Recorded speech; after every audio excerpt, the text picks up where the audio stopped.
your recommendation to the SLP family. What have you got for us? Oh, it's live action Quidditch, actually. I'll go with Orion on Disney Plus, since I'm already stereotyped as a nerd. Yeah, I don't have Disney Plus, but I'm contemplating using the free trial to be able to watch that. To be honest.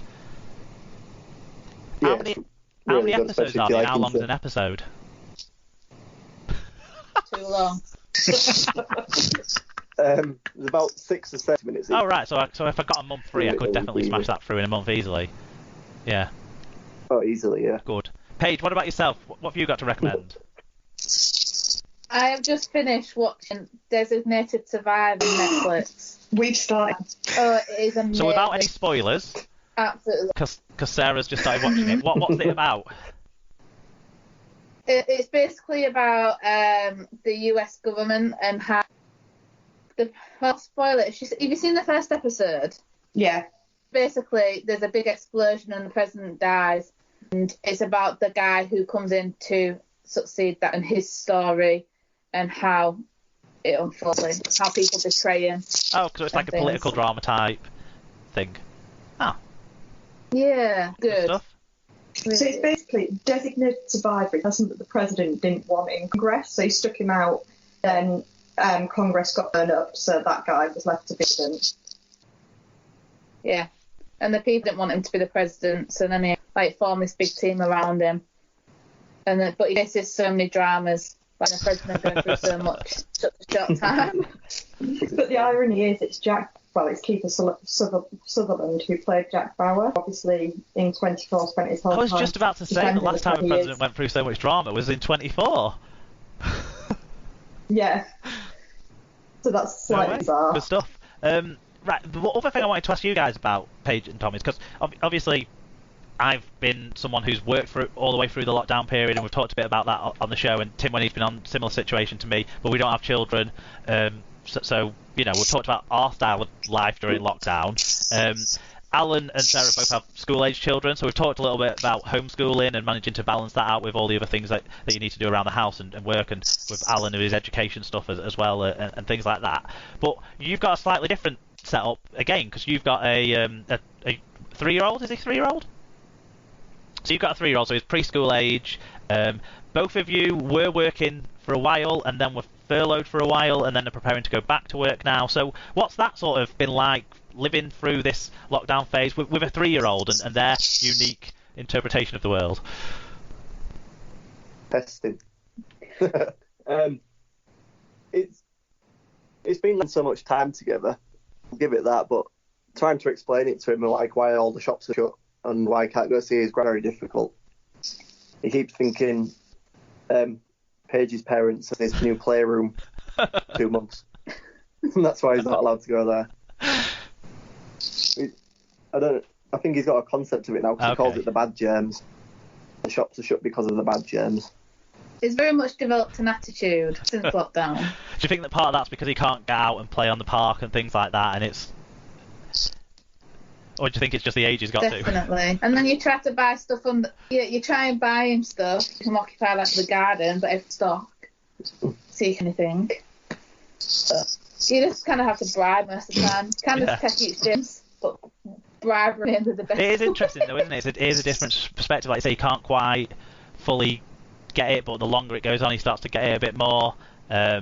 And you wonder, kids that age, are they going to remember like living through this strange time? Because it's the strangest time I feel like I've had to live through in my 35 years.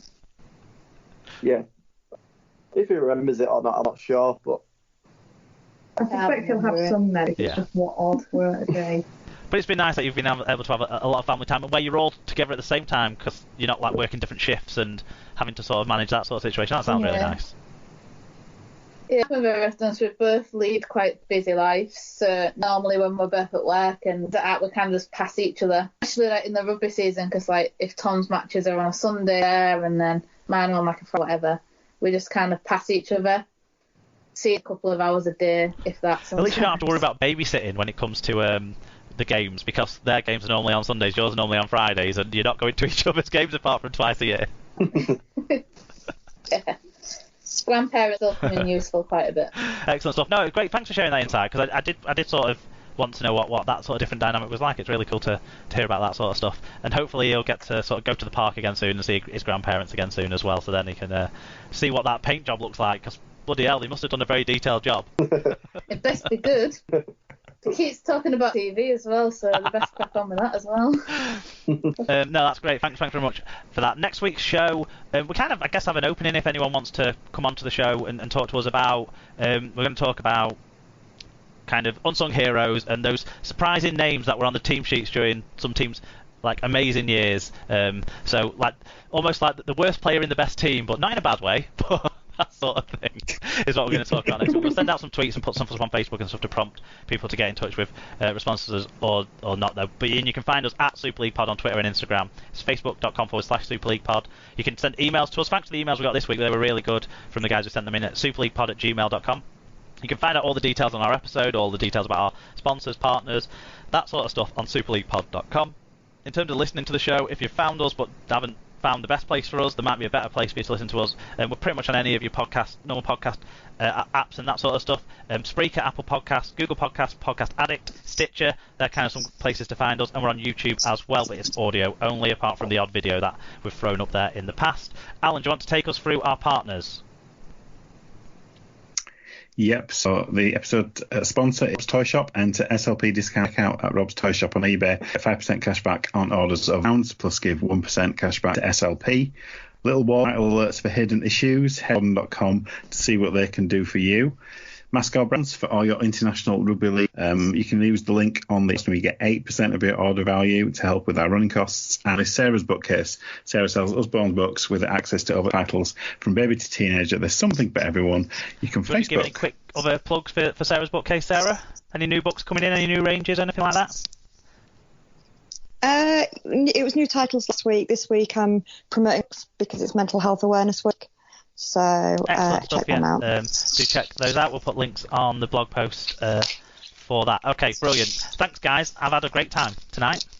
I've been good. Oh, it's a pleasure. We'll have you again. That's for sure. What I enjoyed most about tonight's show is everyone had a strong opinion, at least on one or two stadiums, which was. I mean, they're just bricks and shit. You know? But we really care about those places, so that's been fantastic. It's been great to have you along, and thanks to everyone for listening, and obviously thanks to Alan and Sarah as well for being part of another excellent episode of the Super League Pod, if we do say so ourselves. Thanks to everyone for listening to your favourite rugby league podcast, the Super League Pod. Bye. Stay alert.